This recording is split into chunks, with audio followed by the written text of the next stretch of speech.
Welcome to this ultimate tips and tricks video for Planet Zoo. In this video, I have compiled the most useful quickfire tips and tricks for the game. That means there's going to be a hell of a lot of tips and tricks. So I have separated this video into different sections so you can jump about to whichever timestamp of the video you want.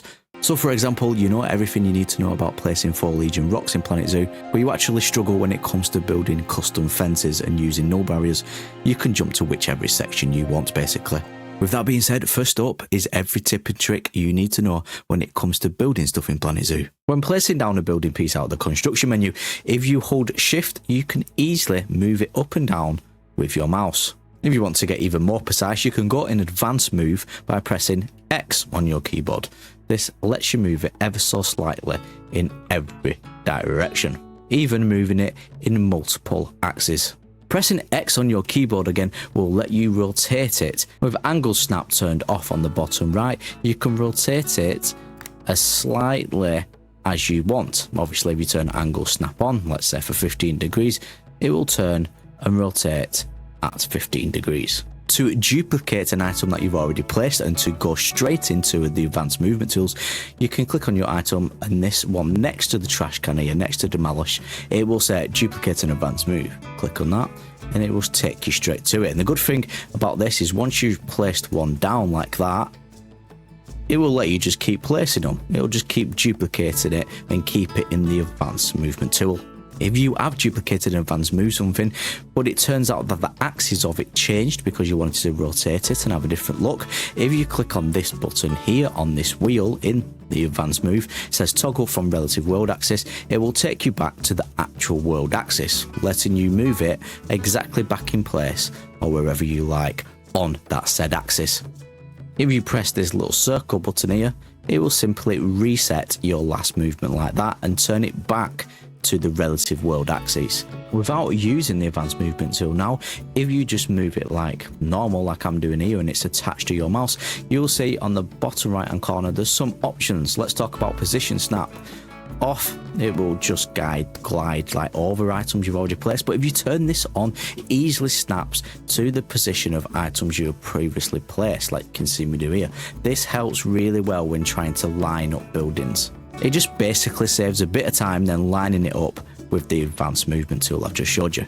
If you accidentally delete something, you can easily undo it. Just press Ctrl and Z on your keyboard. If you then press Ctrl and Y on your keyboard, it'll redo it. So undo is Ctrl and Z, redo is Ctrl and Y. And this is basically how content creators like myself do stop motion imagery. You can see I've deleted some stuff here. If I press Ctrl and Z, this gives it a real visual representation of how everything comes together.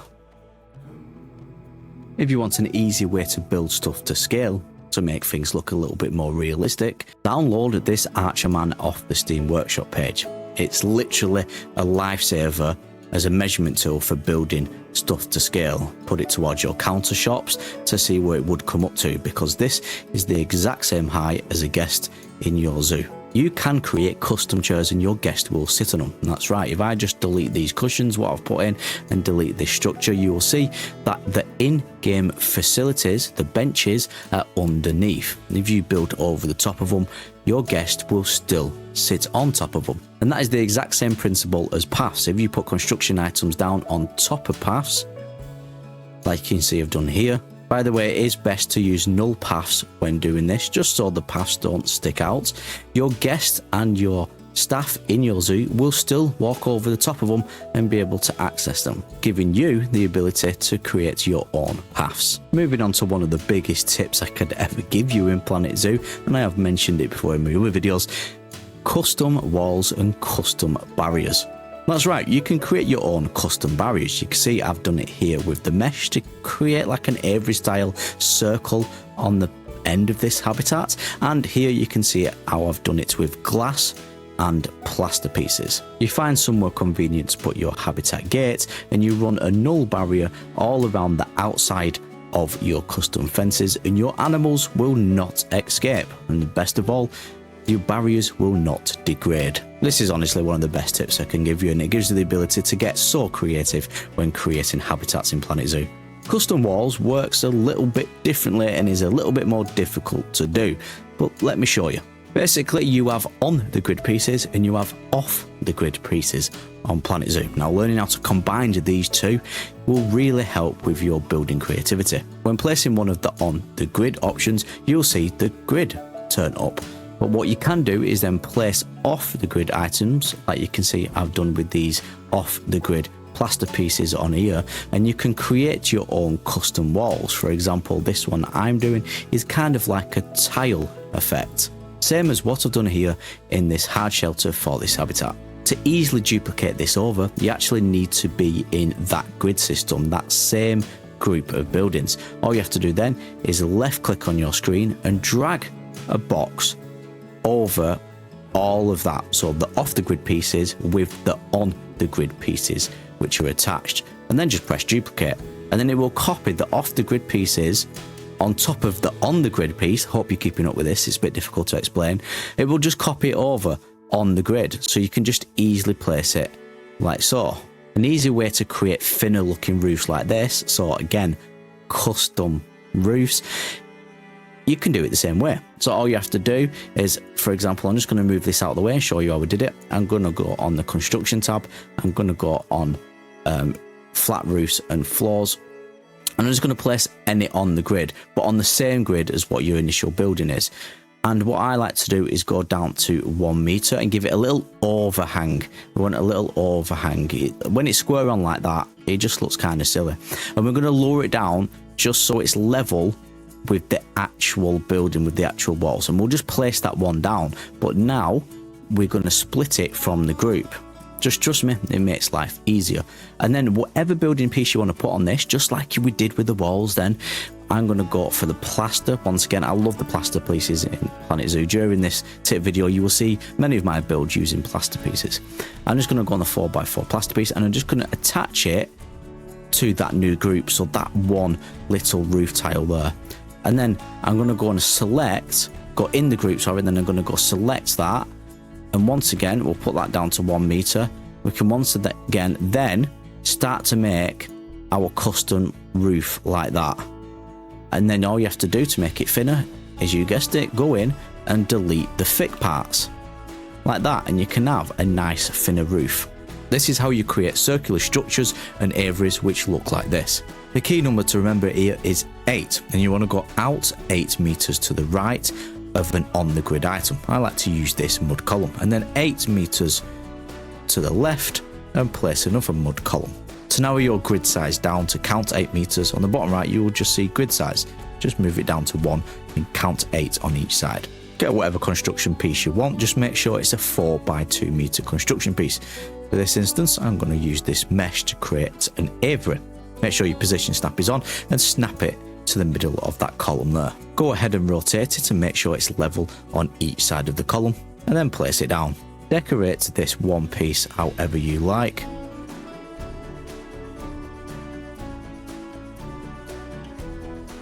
Whilst in the same group, drag a box over it and deselect this column by pressing Ctrl and left click on your mouse, and then you just want to duplicate an advanced move and just move it over to the middle of the column on the other side.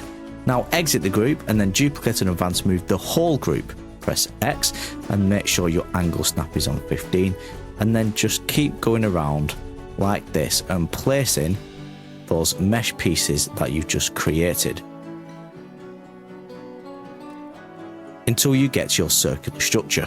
Then delete all the mud columns and you're left with a circular structure. You can once again go and drag a box over it like that and merge scenery items together, and then you can move your circular structure however you want. To build it into a dome style aviary like this, just build up and then into the mud column on both sides, and then just do what I've just showed you. Just duplicate advanced move and rotate it, make sure it's on 15 degrees all the way around, and your middle will join up with your sides.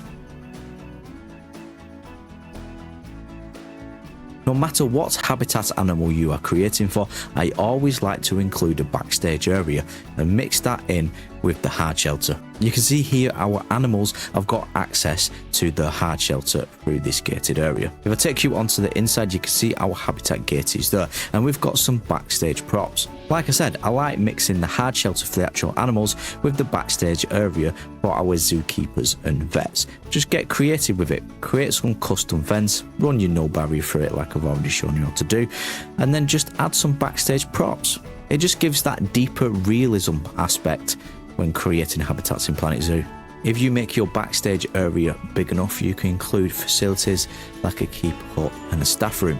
I have noticed the best DLC pack for building your backstage areas is going to be the conservation packs. This is where you get your shovels, your buckets and your hoses and stuff like that. Stuff you would see in the backstage areas of habitats in real life zoos. One way to get a little bit more creative in your backstage areas is creating areas like this. If you're wondering what this is, no, it's not water. This is actually the surface decal moss. It originally comes as green, just recolor it to a light shade of blue and it looks like spilled water, especially if you put a grid around it. All props like these and these can also be found on my Steam Workshop page as modular pieces to easily add to your backstage areas. The link is down in the description down below. When building paths in Planet Zoo, there's a very easy way to create plaza-like areas and big areas of paths. Place any of your paths down, and then on the bottom right here on the menu, just press Align to Grid. This will help you build out a plaza-like area and large surface area of paving. When building stairs up or down, you don't have to have it as a 4-meter length.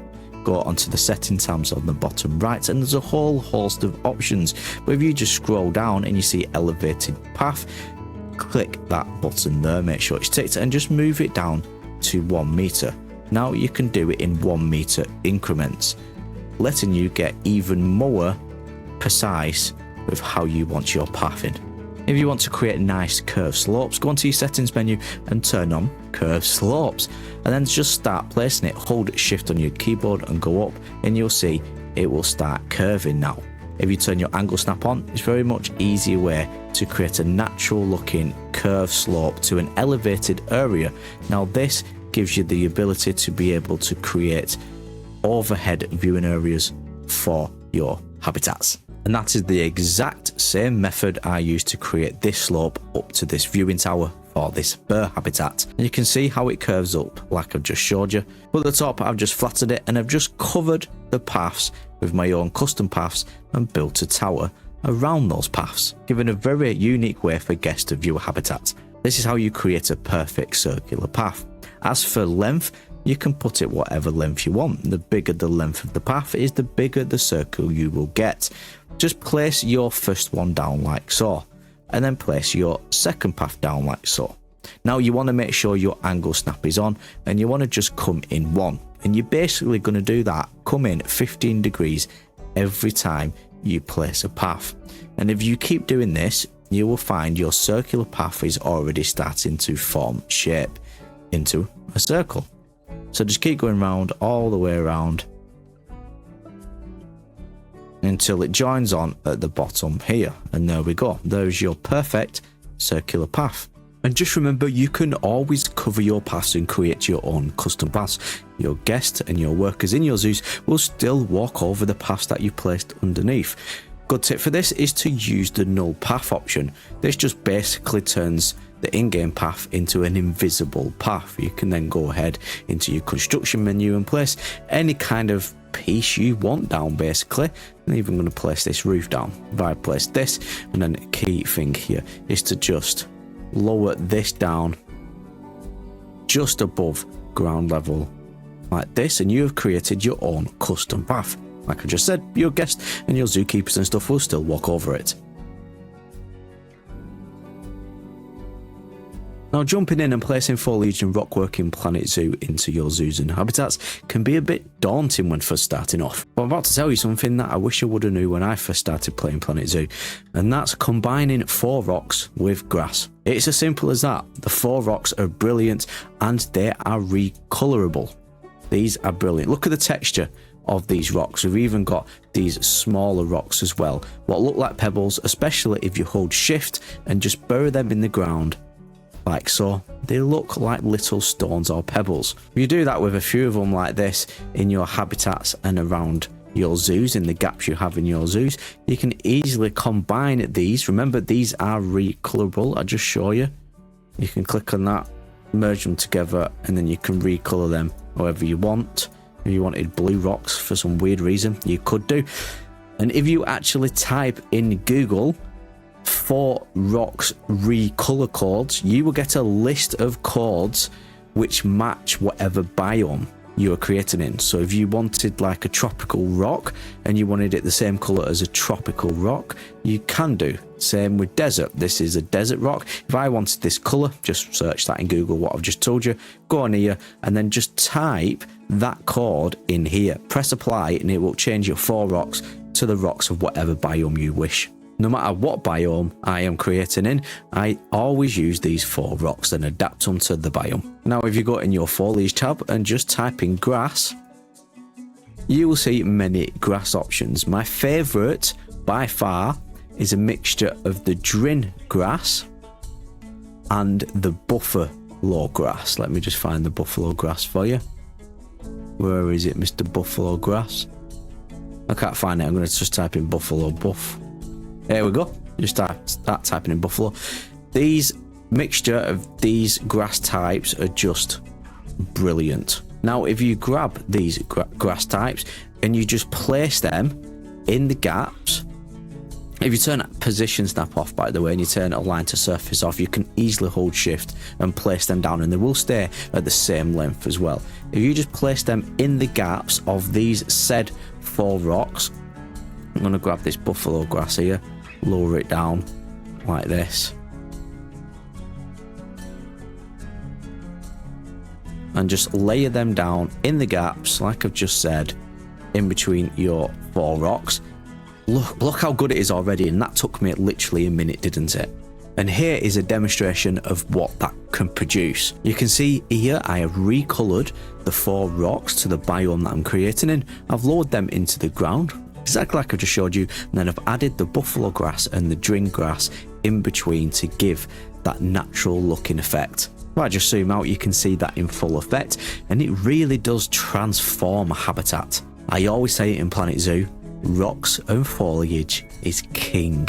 To create cliff-like structures, you can also, once again, use the estate, use the 4 rocks, and then combine foliage in between the gaps of the 4 rocks, just like you did on the floor, but this time on a wall, to create a cliff surface. It just works really well. If you're creating a cliff, whatever foliage you got on top of your cliff, if it's not rock, let it come down, let it look like it's overgrown and come down all the way to the floor. You can see I've not actually used a bush or grass or anything like that. I've actually used trees. I've just buried these trees because they look really good combining them with the 4 rocks here. I've just buried these trees. I'll start building a little bit more for you. I just buried them so you can't see the bark of the tree into the actual rock face. And you can even do this leading into water. Add some reeds at the bottom, and once again you've got a realistic looking pond. But you've got all these rocks and you've got all these foliage, and now your animals start mourning that they've got the wrong kind of coverage of foliage in the habitat. There's 2 things you can do here. If you're playing in sandbox mode, just ignore it. Or if it's annoying you that much, go into your sandbox settings, go onto animal settings, scroll down, you'll see a load of different settings here. But go where it says social welfare here, and you'll see stuff like stress, injury, fights, cleanliness, defecation, and you'll finally find terrain need. Click that off and click plant need off, and your animals will not mourn about the foliage and the rocks in your habitats anymore. Let's talk about foliage extras. What I mean by this is miscellaneous rocks and foliage items which really add to the aesthetics of a habitat. You can see here I have got some fallen twigs around the bottom of my rocks. These are the white birch branch, and I've just layered them down on top of each other ever so slightly, group them together, and then I can move them as I want around the habitat. Balancing logs on top of rocks is another unique way to create a little bit of a hard shelter for your animals. Using log and then putting the bedding on the bottom. I actually got this tip off, I think it's ZSH Plays or was it Caesar Creates? It was one of them two who actually created this and uploaded it to the Steam Workshop page. But just little ideas will add a lot to a habitat. Remember, foliage and rockwork is not just for the inside of your habitats as well. Think about the lead up to your zoo entrance and in and around your zoos. Where you see a gap, just add foliage and rocks. It would be a big tip from me. And create little scenes like here. You can see those twigs again. I've used them in this river, and I've used a fallen branch, well, tree, bit bigger than a branch, isn't it? But fallen trees, fallen branches, stuff like that. Get creative. Using foliage and rockwork to create backdrops like you are seeing here for your habitats in Planet Zoo works out really well also. Gives the impression that you care more about your animals and their surroundings and making it look like a more natural environment. Here is another example of this reptile indoor habitat, and you can see on the inside I've used the same backdrop. Now, once again, if you want an easier way to place these in your habitats in your zoos, you can do. This is on my Steam Workshop page. These are 4x4 meter walls. You can easily put them as backdrops in your habitats. Just download them off my Steam Workshop page. Once again, link in the description. You can use the terrain tool to create a slope for your paths. If you go on your terrain stamp tool and then go on ramp and just place that down, you can place your paths on top of said slope, just like this, and it will go down to ground level, meaning you can keep your terrain flush with your paths. If you want to put in little shallow bits of water, a bit like puddles, in your habitats, you can do. On your terrain tab, go into flatten to terrace and just press it. Once you've done that, go on your water, and your water should just sit above ground level, creating a lovely little puddle. You can also utilize the roughen setting next to that and just roughen bits up. Just click ever so slightly down like this, and then go on your water, and wherever it says valid, you can put little pools of water in like that. Sometimes it can be difficult to get the water level straight right up to the top of the ground level. If you use the terrain stamp tool, it will be quite easier. I'll show you. I just stamp out a square like that. I'll go to my water and I add it right to the top, and it's pretty much flush with the terrain level. You can create multi-level waterfall effects. If you go on your terrain stamp tool and you just place it down, you want to play about with the settings on the bottom right here. You can see the width is currently on 20. I want to come down 2 and put it to 18. Put this on subtract terrain and then dig back down. And then I'm going to come out. I'm going to go on add terrain, and I want it flat with this. Just join onto this ever so slightly like that. And then I'm going to come down height 6. We'll go halfway. We're going to do the same again. We're going to place it. Then we're going to come down on the width by 2. And then we're going to go on subtract terrain and place it. Now you've got like 2 bowls. Now all that's left to do is to obviously add the water. So let's add it and add this one. And then what you can do with the middle with this is cover it up with rocks, and then you can add your in-game out of your construction tab as if you was actually building a waterfall. Go into your construction tab, go onto your special effects, go onto water, and then you can start adding waterfall elements, can't you? If you go on fall, you can see you can start covering up that area to create 2 levels of pools separated by a waterfall. To recolor your water, just click on it, click on customize. It says clean water here. We have got some pre-setting options: Amazon, tropical, more catered towards what biome you're building on really. Crystal. I like the tropical one, so let's change these to tropical, both of them, like so. And then you can play about with the colors as well. You can either have you can have black water if you want, which is kind of like see-through, but you can have red water to make it look like blood. You can really get creative. But what I like to do when it's on tropical settings, so let's reselect tropical, is just bring this down to 1.2, the transparency 1.2, and it gives it that real like tropical sea look, like I'm in the middle of the Maldives. Then if you wanted to create a waterfall with this color water, you can do. Remember, just go into your construction tab, get a waterfall, and these are also recolorable. You have to play about with some of the options though. Not gonna lie, you need like a light blue color to match it. We're nearly there. Just play about with the color palette and you will find a matching blue to go with the water that you are using. If you have created a habitat but you find that your animals cannot traverse into the water, you have probably not smoothed it down enough, so they just don't have access to it. Wherever your access point for your animals is to the water, you just want to go over, select smooth, so go on sculpting, go on smooth, and just smooth that area down just to create a natural slope, so when you do put the water in, well, don't want it that big. When you do put the water in, like so, your animals will be easily able to access it because it's got that natural slope. Now you smooth the actual terrain into the water down. To create beautiful, natural looking waterfalls in Planet Zoo, you need to combine 3 major things, and that's rocks, foliage, and then obviously the fall items from the construction tab, the special effects. But I will give you a little tip now when it actually comes to building with the special effects. So we're going to open our construction menu, and this is all about top.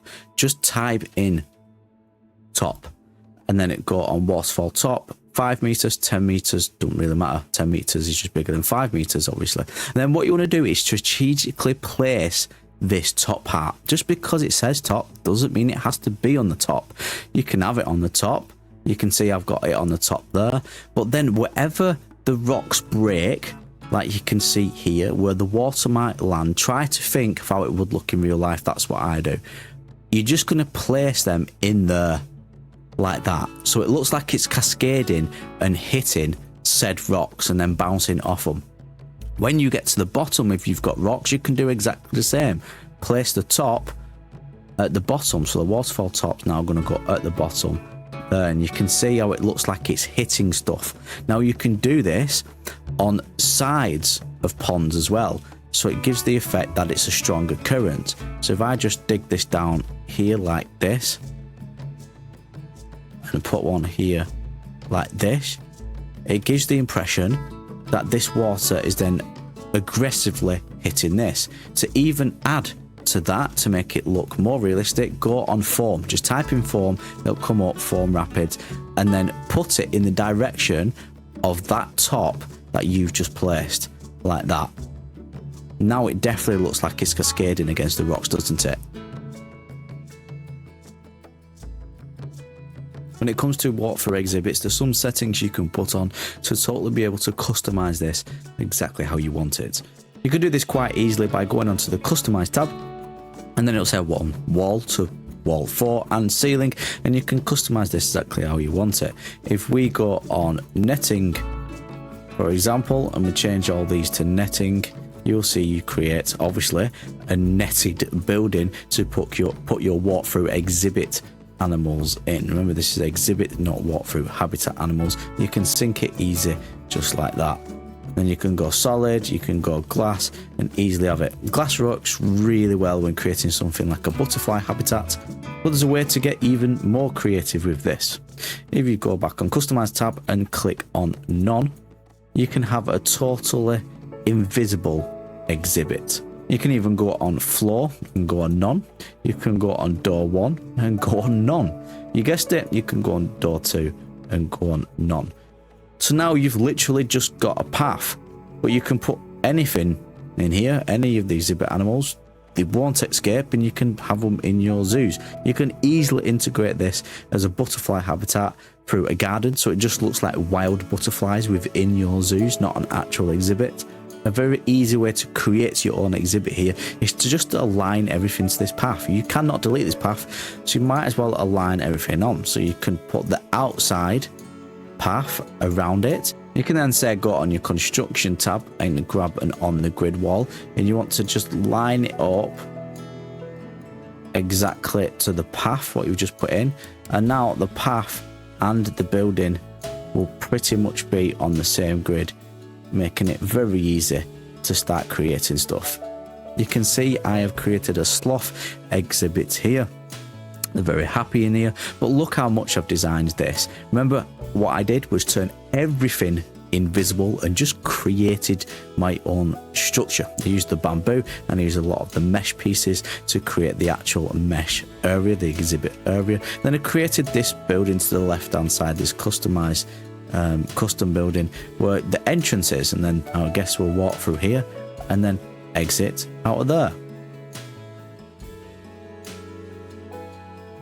Now there's two things you can do with staff facilities within your zoos. You can either make a point of them, like creating their own building, those staff zones, those staff buildings like you were seeing here, or you can just hide them away.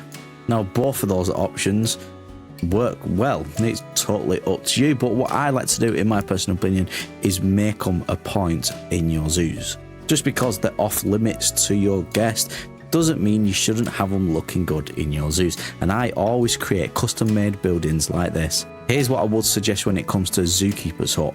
Have at least one zookeeper's hut for every 2 habitats. If you are struggling with space in your zoo, obviously you can just hide them away next to your habitats and within your backstage areas of your habitats, or like I just said, I like to make a point of them. There's another way I've done it in a modern way. Let's talk about unique ways how to create habitats in Planet Zoo now. And all the ways I'm about to show you are going to use the null barrier method, like I showed you in the construction part of this tutorial video, this tips and tricks video. All my builds use null barriers, and I create my own barriers. For this habitat, I have got 2 habitats which have joined into one. They kind of like overlapping each other. So we've got a monkey running through here. It goes into here and then into the inside bit here, but also underneath in the same area we have got a tortoise. So that obviously requires 2 habitat gates. The habitat gate 1 is here, and like you see, I've run a null barrier where I want those animals to go, and then the other habitat gate for the monkeys is here where I want those animals to go. Now you can play about and overlap some parts and play about with the barriers to get this effect. They're basically a combined habitat, isn't it? Pit-like habitats like you see in here, where the terrain has basically been dug down. I have just covered the terrain. If I go ahead and delete this here, you will see the terrain is underneath there. Or actually more simpler than you think to create. What I like to do is start off with the path. So just put the pathing down and kind of like map out the area where you want your habitat to be. I'll just do a really small one here to demonstrate, and I'm just winging it here. I'm just kind of placing the paths however I want to place the paths. Kind of like a smooth little area. I'm going to come back round. I'm sure you can understand by looking at the bigger scale how it will all come out looking.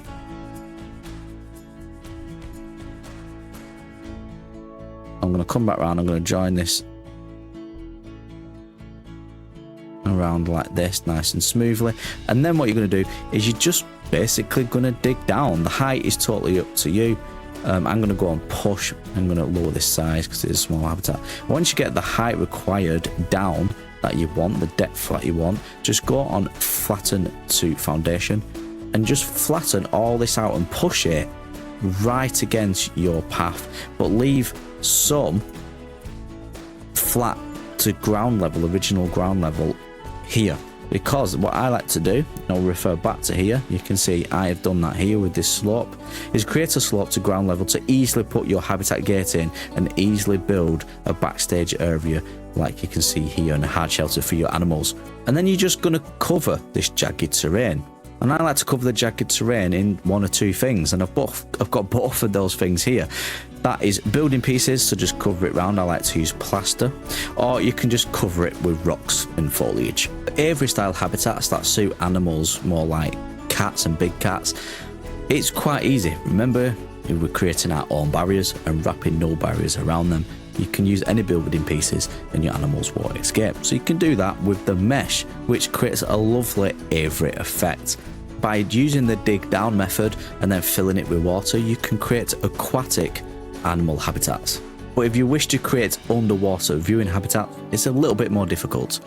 But the idea of it is just to trap water in between land and the in-game glass barrier.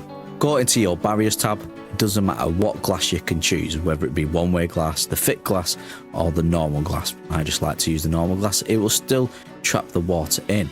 And then basically, you're just going to place the glass exactly, design-wise, how you want it. I'm just going to do it very quick here just to show you, like this. Then the trick is to just dig that barrier into the terrain that you've just put. We'll go ahead now, we'll select all and we'll make it bigger, like such. And then if you go onto your terrain and then you go to add water, it will work like that, creating an underwater viewing area for your guest. Then you can get creative and spruce things up, and it ends up looking something a little like this for this penguin habitat. Just make sure your animals can access the water. And then personally, what I like to do is create a slope type structure down back to ground level, and then add your habitat gates at ground level. Workshop blueprints can be quite tricky to download and place in your zoos. Sometimes you might get error messages, sometimes they might just not place altogether. If it's one like this, what doesn't include a habitat gate, it's quite easily to place. You can just lower it down and place it. But when you do want to place something down what includes habitat gates and dug down terrain and water like you see in here, it can be a little bit difficult. If you just click on it and left click, it will bring the terrain up. We obviously don't want that. So by far the easiest way is to press X to bring up the advanced move, and then just lower it down to ground level. Now the trick here is to have this path where the habitat gate is flat against the floor. Once it is, and you place it, everything will be in proportion and how it's supposed to be. Fortunately, when we do download stuff off the Steam Workshop page, it doesn't include paths, so you will have to designate your own path system for whatever you download. Sometimes when you go to place facilities like this shop or habitats with a habitat gate, it will glow red and it will say obstructed. This is mainly because of two reasons, either water or in this case, paths. So the easiest way to do it is go into your advanced movement by pressing X again. You want to lower it down just so it's at the correct level and just move it back. You can line it up like this, but it does get more trickier if it is a bigger habitat. For this example, it's a walkthrough exhibit. We're trying to place it. It's not glowing red currently. When we press left click to place, it says obstructed. Really annoying, right? Best way to do it is just move it back for where you don't want to place it. Because we've already got the marker of the path where we do want to place it, but we're going to mark it out without the paths. So go on your construction tab and choose any construction pieces you want to use as marker. I just like to use the 4x4 plaster pieces. Just because it's the same kind of like shape as the path, same width and depth as the path, and you're just going to line it up to where the path starts, just there, and then place that down. And then you can go ahead and you can delete that path like this, get it all deleted and get it out of the way. Now we need to select all of the original exhibit where we wanted to put in, and then we can go and move it in line with where the path used to be. Now when we go to place it, you can see it just places.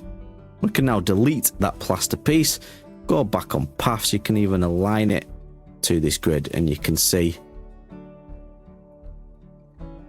it aligns perfectly well, like so.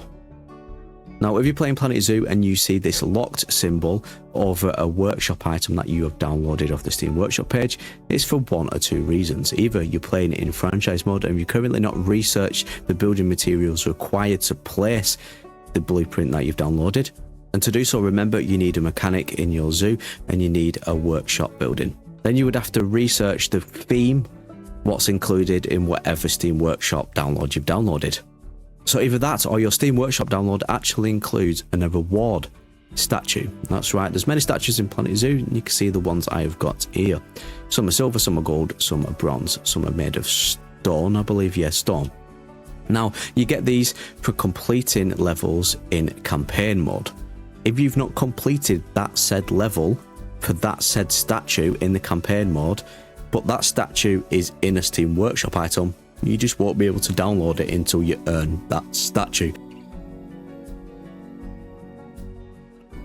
When it comes to franchise mode, there's two major ways how to start it off to be able to create a successful running zoo. The first way is a way that I have shown before on my YouTube channel, and it's actually my most viewed video on my YouTube channel, and that's starting off with the correct layout to boost profitability. Get your layout correct and choose your first animals correctly, and your franchise mode will prosper as much as you like. The second way is to mass breed exhibit animals. Exhibit animals like spiders, snakes, beetles will breed like crazy.